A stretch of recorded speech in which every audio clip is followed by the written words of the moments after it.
Apa yang sebenarnya terjadi di dalam drum ketika beton mulai mengeras sementara truk masih dalam perjalanan? Sekilas, truk mixer tampak seperti mesin sederhana.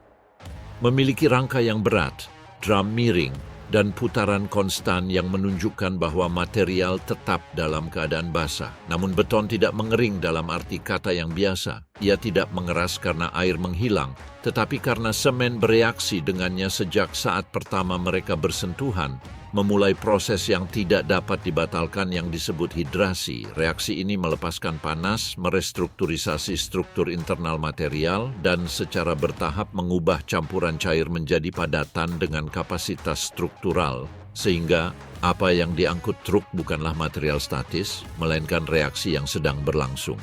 Sementara truk bergerak, reaksi itu terus berlangsung tanpa berhenti. Tidak tergantung pada gerakan kendaraan atau menunggu sampai di lokasi konstruksi. Waktu mulai dihitung sejak pengisian di pabrik. Selama perjalanan, beton dapat kehilangan kemampuan kerja, meningkatkan viskositasnya, terpisah jika agregat terpisah dari pasta semen, atau bahkan mulai mengeras prematur ketika kondisi lingkungan tidak mendukung. Suhu, kelembapan, dan durasi perjalanan secara langsung memengaruhi perilaku material. Sementara itu, truk melaju di jalan dengan lebih dari 20 ton massa padat di dalam drum. Ini bukan beban padat tetap, tetapi volume dengan perilaku fluida yang merespons percepatan, pengereman, dan kemiringan. Massa ini menghasilkan gaya dinamis yang memengaruhi stabilitas kendaraan dan sekaligus menuntut agar campuran tetap homogen. Dalam konteks ini, tantangan sesungguhnya bukan memindahkan beton dari satu titik ke titik lain, tetapi menjaga sifatnya tetap berada dalam batas struktural yang ditentukan hingga saat tepat pengecoran. Jika campuran kehilangan keseragaman, jika air tersebar tidak merata, atau jika agregat terkonsentrasi di dasar, kekuatan akhir dapat terpengaruh. Dan dalam konstruksi, itu bukan masalah kecil. Akibatnya, drum yang berputar tidak lagi sekadar gerakan mekanis yang berulang, tetapi menjadi alat yang menjaga campuran tetap aktif, terkendali, dan dapat digunakan dalam jendela waktu terbatas karena kecepatan, arah putaran, dan geometris internal menentukan apakah material tercampur dengan benar atau hanya digoyang tanpa kontrol, yang pada akhirnya menimbulkan pertanyaan penting. Jika beton mulai berubah sejak menit pertama, bagaimana drum mampu menjaga homogenitasnya tanpa terpisah atau kehilangan kualitas struktural selama perjalanan? Di dalam drum tidak terjadi rotasi sederhana. Apa yang dari luar terlihat seperti putaran seragam sebenarnya adalah sistem yang memaksa material bergerak ke berbagai arah sekaligus, menciptakan gerakan kontinu yang menyiapkan dasar untuk memahami bagaimana campuran tetap stabil. Geometri heliks internal membuat beton naik di dinding, bergerak sepanjang silinder, dan jatuh kembali karena gravitasi, menghasilkan siklus konstan redistribusi yang mengurangi kecenderungan komponen untuk terpisah. Di permukaan internal terdapat bilah spiral yang dilas dengan presisi. Geometrinya tidak sembarangan, karena sudut, jarak, dan kemiringan drum mengontrol lintasan aliran di dalam silinder. Selama transportasi, spiral ini mendorong campuran ke dalam sambil mengangkatnya di salah satu sisi sampai mencapai bagian atas. Kemudian material jatuh kembali, memecah gumpalan dan memaksa redistribusi agregat serta pasta semen. Pola yang terbentuk di dalam drum ini tidak terjadi pada satu bidang saja, tetapi sebagai perpindahan gabungan di mana rotasi dan gerakan internal saling tumpang tindih. Beton naik, bergerak, dan jatuh dalam siklus konstan, dengan demikian mencegah agregat kasar terkonsentrasi di dasar atau pasta yang lebih cair menumpuk di permukaan.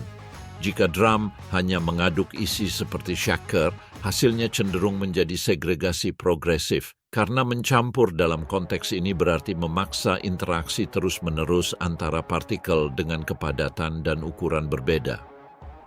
Pada dasarnya, semua ini terjadi karena beton menunjukkan perilaku reologi yang kompleks yang tidak sepenuhnya masuk dalam kategori cair maupun padat, dengan viskositas yang berubah baik seiring waktu maupun dengan energi yang diterimanya.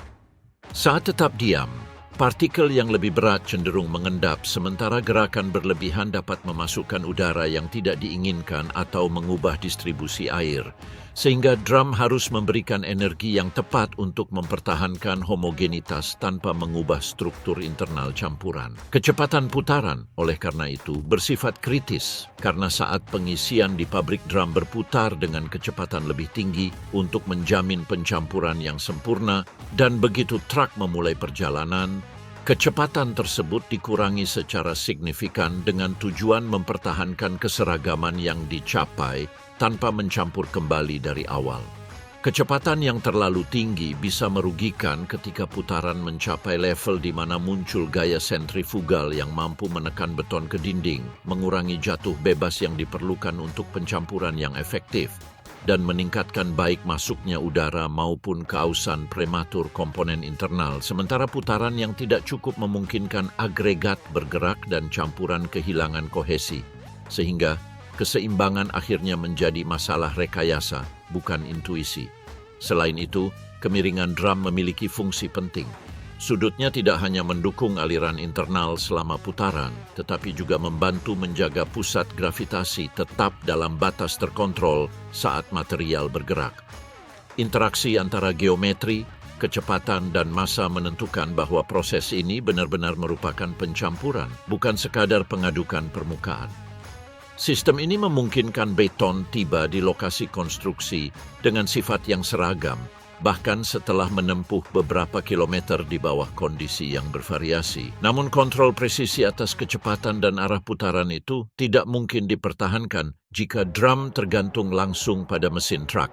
Lalu, sistem apa yang memungkinkan kontrol presisi itu tanpa bergantung pada mesin truk? Drum tidak berfungsi melalui koneksi langsung dengan mesin maupun melalui transmisi konvensional, karena operasinya harus tetap terlepas dari sistem yang menggerakkan kendaraan di jalan, yang dicapai melalui power take-off yang biasa dikenal sebagai PTO, yang memungkinkan menyalurkan tenaga dari mesin ke mekanisme yang menggerakkan drum. PTO mengambil tenaga mekanis dari mesin utama tanpa memengaruhi transmisi yang menggerakkan roda dan berfungsi sebagai titik pengalihan energi. Ketika diaktifkan, ia mentransmisikan gerakan ke pompa hidrolik yang terpasang di rangka, sehingga drum dapat berputar bahkan ketika truk berhenti di lokasi dan dapat beroperasi pada rejim yang sepenuhnya berbeda dari mesin yang menggerakkan truk di jalan. Dalam proses ini, konversi energi mekanis menjadi energi hidrolik sangat penting, karena pompa yang digerakkan PTO menekan oli hidrolik yang diarahkan ke motor hidrolik yang terletak di bagian belakang drum, di mana energi fluida kembali diubah menjadi gerakan rotasi. Prinsipnya sederhana tetapi kuat. Mengontrol aliran dan tekanan fluida sama dengan mengontrol kecepatan dan torsi drum secara presisi. Arsitektur ini menawarkan keuntungan yang tidak dapat diberikan oleh koneksi mekanis langsung. Dengan sistem hidrolik, kecepatan putaran dapat disesuaikan secara halus, putaran konstan dipertahankan pada revolusi rendah, dan arah putaran dapat dibalik hampir seketika. Di pabrik, drum dapat berputar lebih cepat selama transportasi kecepatan dikurangi, dan saat pengosongan arah putaran dibalik, semua ini tanpa perlu mengubah rejim mesin utama truk. Dalam rantai transmisi ini, motor hidrolik tidak mentransmisikan gerakan langsung ke drum, karena di antara keduanya terdapat pengurang, biasanya tipe planet, yang bertugas meningkatkan torsi. Fungsinya menjadi sangat penting karena memutar drum kosong adalah hal sepele, sementara melakukannya dengan lebih dari 20 ton beton membutuhkan gaya awal yang besar dan torsi konstan, bahkan pada kecepatan rendah, sehingga pengurang, reducer, mengubah kecepatan motor hidrolik menjadi tenaga yang dapat digunakan dan memungkinkan drum memulai putaran tanpa guncangan atau beban berlebih.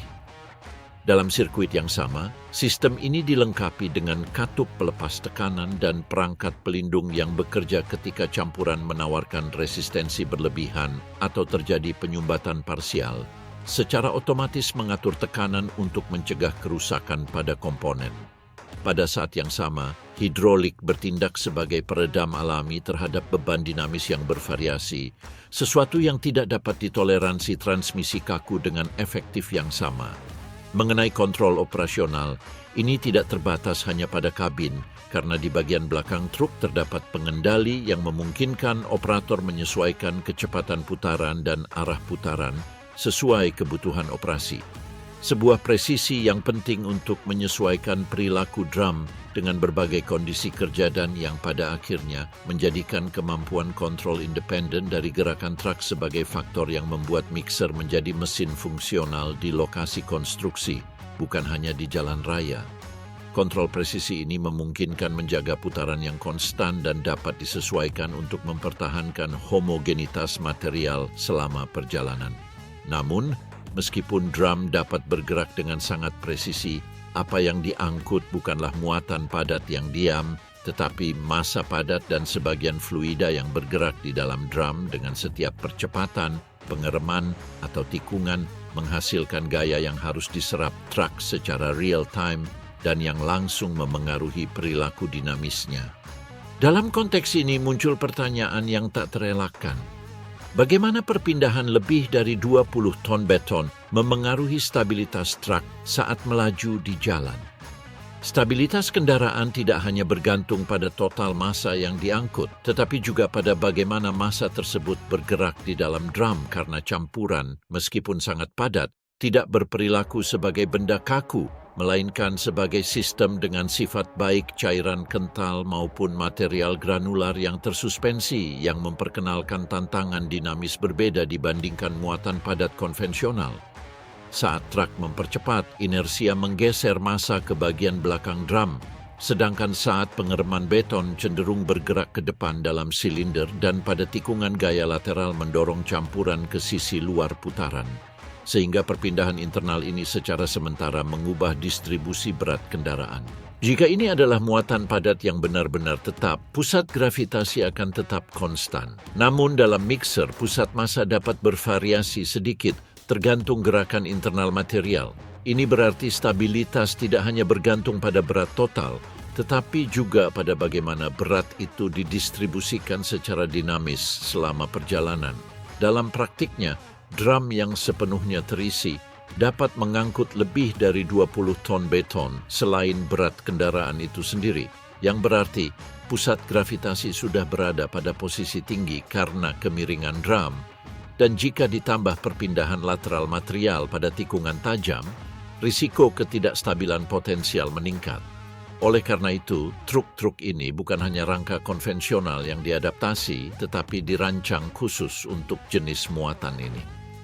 Dari sudut pandang struktural, rangka lebih kokoh dan tahan terhadap torsi karena struktur harus menahan tidak hanya berat statis, tetapi juga gaya variabel yang muncul ketika massa internal bergerak, sementara suspensi dikonfigurasi untuk mendistribusikan muatan di beberapa poros, mengurangi tekanan per titik, dan meningkatkan stabilitas.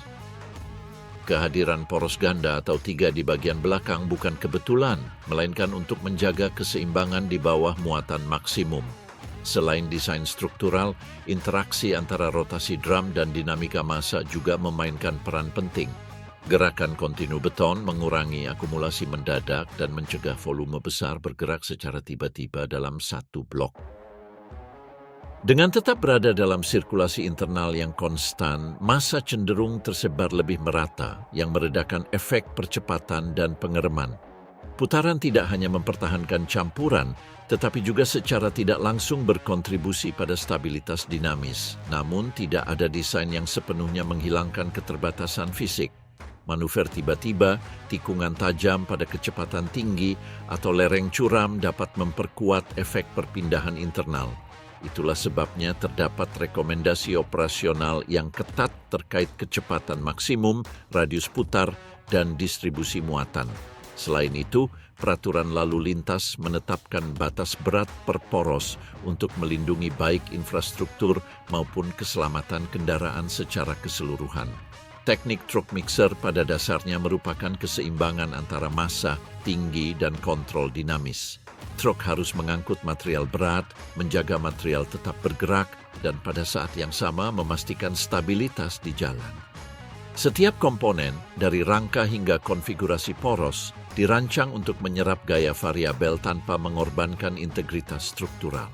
Namun demikian, bahkan jika truk berhasil mempertahankan kontrol fisik penuh atas muatan selama perjalanan, terdapat faktor yang tidak bergantung pada stabilitas mekanis maupun distribusi berat. Tantangan terbesar truk mixer bukanlah mekanis, melainkan kimiawi. Karena sejak saat air bersentuhan dengan semen dimulai proses hidrasi yang tidak dapat dibatalkan.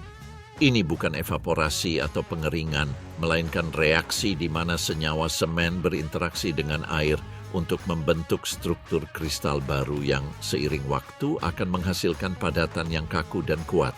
Selama reaksi ini panas dilepaskan, karena proses ini bersifat eksotermik dan progresif, sehingga pada menit-menit pertama campuran tetap dalam keadaan plastis, dapat dibentuk dan mudah dikerjakan. Namun seiring terbentuknya produk hidrasi pertama, viskositas meningkat dan struktur internal mulai mengeras hingga mencapai pengerasan awal. Saat proses ini berlangsung, truk tidak menghentikannya dan tidak dapat menghentikannya sehingga fungsinya terbatas pada menjaga campuran tetap homogen seiring berjalannya waktu. Dalam kerangka ini terdapat jendela keterkerjaan terbatas yang tergantung pada jenis semen, suhu lingkungan, dosis, dan aditif yang digunakan biasanya berkisar sekitar 1 hingga 1,5 jam karena di iklim panas reaksi berlangsung lebih cepat dan di iklim dingin lebih lambat. Beberapa aditif penghambat memungkinkan memperpanjang jendela ini sedikit tetapi selalu dalam batas ketat. Dalam konteks ini, kontrol konsistensi sering dievaluasi melalui pengendapan, yang dikenal sebagai SLAM, sebuah parameter yang menunjukkan seberapa cair campuran dan memungkinkan memprediksi perilakunya di lokasi konstruksi. Karena jika terlalu menurun sebelum sampai tujuan, beton dapat menjadi sulit ditempatkan dan dikompaksi. Namun solusinya bukan sekadar menambah air karena mengubah rasio air semen secara langsung memengaruhi kekuatan akhir material, sehingga meskipun kelebihan air dapat mempermudah pengecoran, hal itu juga mengurangi daya tahan strukturalnya. Itulah sebabnya terdapat regulasi jelas yang mengatur penyesuaian yang diperbolehkan di lokasi. Setiap modifikasi harus tetap berada dalam parameter yang ditentukan agar tidak memengaruhi kualitas akhir. Beton yang tidak memenuhi spesifikasi dapat ditolak. Ini bukan masalah sepele. Hal ini berarti kerugian ekonomi, keterlambatan, dan risiko struktural jika tidak dikontrol dengan tepat. Logistik memainkan peran penting. Koordinasi antara pabrik dan lokasi konstruksi harus presisi. Waktu pengisian, perjalanan, dan pengosongan dihitung dengan mempertimbangkan lalu lintas, jarak, dan kondisi lingkungan. Truk tidak bergerak secara acak tetapi menjadi bagian dari sistem yang mengkoordinasikan produksi dengan pengecoran, sehingga jika perjalanan berlangsung lebih lama dari perkiraan, margin manuver berkurang dan setiap menit menjadi sangat penting. Sementara itu, drum terus berputar dengan kecepatan, sedang untuk menjaga campuran tetap homogen, meskipun tidak dapat menghentikan kemajuan hidrasi dan hanya dapat memastikan bahwa ketika beton tiba di tujuan, sifatnya tetap berada dalam jendela keterkerjaan yang dapat diterima. Keseimbangan ini sangat sensitif karena keterlambatan yang berlebihan membuat campuran kehilangan plastisitas dan manipulasi yang tidak perlu dapat mengubah strukturnya. Pada akhirnya, truk mixer mengatur waktu karena tidak melawan pengerasan tetapi mengelolanya. Fungsinya adalah memindahkan campuran reaktif dari titik produksi ke lokasi pengecoran tanpa kehilangan karakteristik yang diperlukan untuk menjadi struktur yang padat dan kuat. Tiba dalam jendela keterkerjaan tidak menjamin proses aman karena pada saat pengosongan campuran berubah dari keadaan tertahan menjadi ditempatkan dan setiap ketidaksesuaian dapat memengaruhi distribusi dan pemadatan. Bagaimana pengosongan dikontrol agar semua yang dicapai selama transportasi tidak hilang dalam menit-menit terakhir? Kontrol pengosongan tidak dimulai di titik keluarnya, tetapi pada cara sistem mengubah gerakan internal drum menjadi aliran stabil, di mana campuran berhenti tetap tersuspensi dan mulai keluar secara teratur untuk mempertahankan homogenitasnya dan menghindari pengosongan yang tidak merata atau segregasi.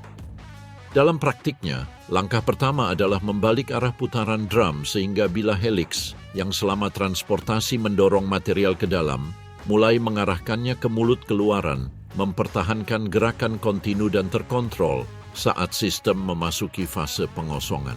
Perubahan terjadi secara bertahap dan terkendali, sementara sistem hidrolik menyesuaikan kecepatan putaran dengan presisi yang menentukan debit, sehingga beton tidak dibiarkan jatuh bebas, tetapi dilepaskan secara terukur. Dalam operasi, di bagian belakang truk terdapat kontrol yang memungkinkan operator mengatur kecepatan drum, kemampuan penyesuaian halus yang penting untuk menjaga proses tetap terkendali. Karena aliran yang terlalu cepat dapat menyulitkan penempatan di cetakan atau bekisting sempit, sementara aliran yang terlalu lambat dapat memperpanjang pengosongan secara tidak perlu dan mendekatkan campuran ke batas keterkerjaan, sehingga keseimbangan kembali menjadi prinsip utama.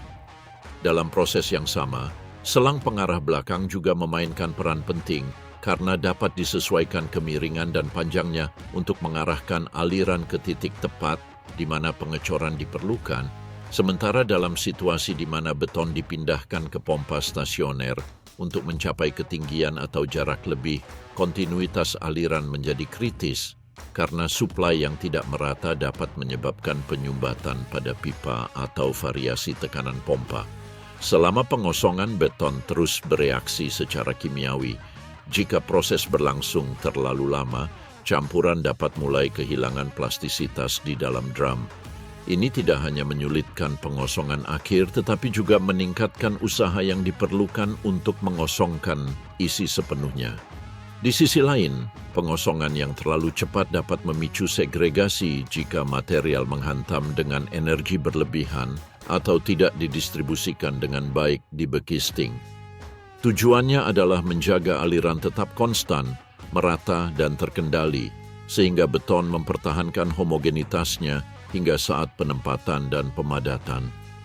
Begitu pengosongan selesai, segera dimulai fase kritis berikutnya, yaitu pembersihan, karena bagian dalam drum harus dicuci sebelum sisa material mulai mengeras.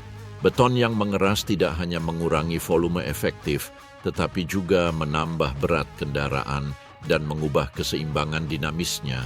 Sementara seiring waktu akumulasi internal dapat memengaruhi efisiensi pencampuran dan distribusi massa. Oleh karena itu, pembersihan tidak lagi menjadi tugas sekunder, melainkan menjadi bagian penting dari operasi harian. Selain operasi truk, di lokasi konstruksi koordinasi tetap berlanjut karena pengosongan harus disinkronkan dengan pemadatan dan getaran untuk menghilangkan gelembung udara dan menjamin densitas yang merata.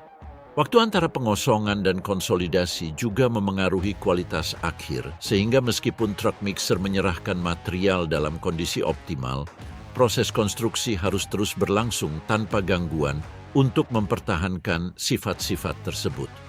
Secara keseluruhan, campuran internal, sistem hidrolik, stabilitas dinamis, pengelolaan kimia, dan pengosongan terkontrol menunjukkan bahwa drum yang bergerak hanyalah bagian yang terlihat dari mesin yang dirancang untuk mengintegrasikan berbagai disiplin teknis dalam satu kendaraan. Dengan semua sistem ini berinteraksi secara real-time dan memengaruhi perilaku campuran pada setiap tahap proses, muncul pertanyaan yang tak terelakkan.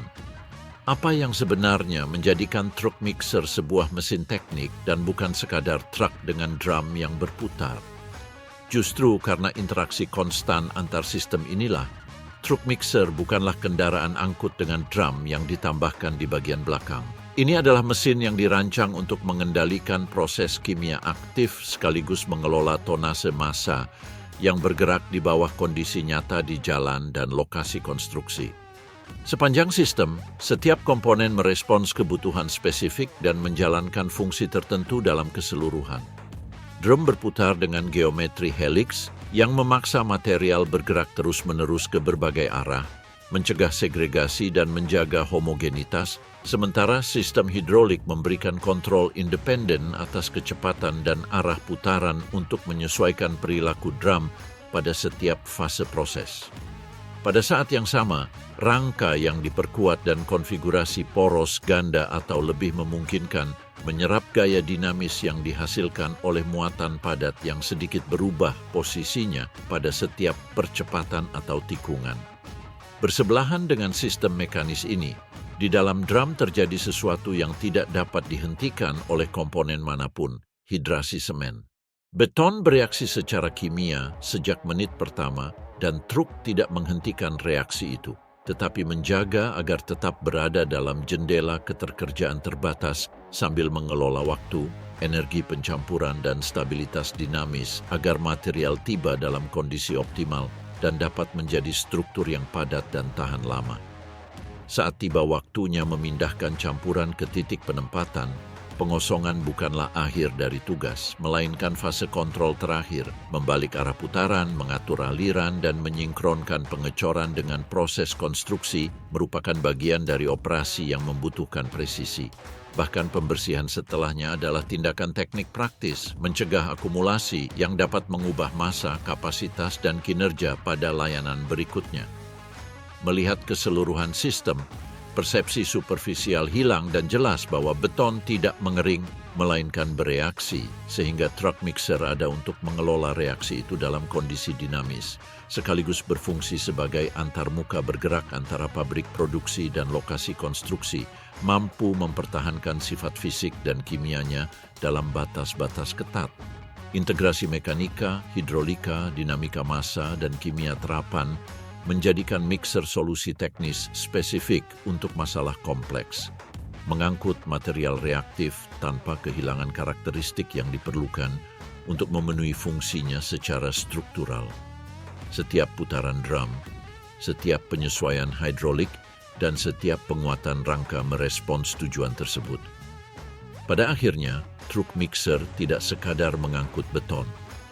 Ia mengangkut reaksi kimia yang terkendali dalam batas waktu dan fisik yang ditentukan oleh teknik.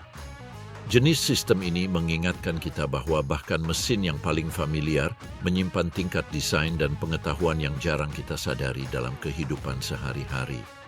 Ketika kita mulai melihat mesin sehari-hari dari perspektif ini, kita menemukan bahwa di balik setiap mekanisme yang tampak sederhana, terdapat keputusan desain, fisika terapan, dan solusi teknis yang tidak terlihat pada pandangan pertama.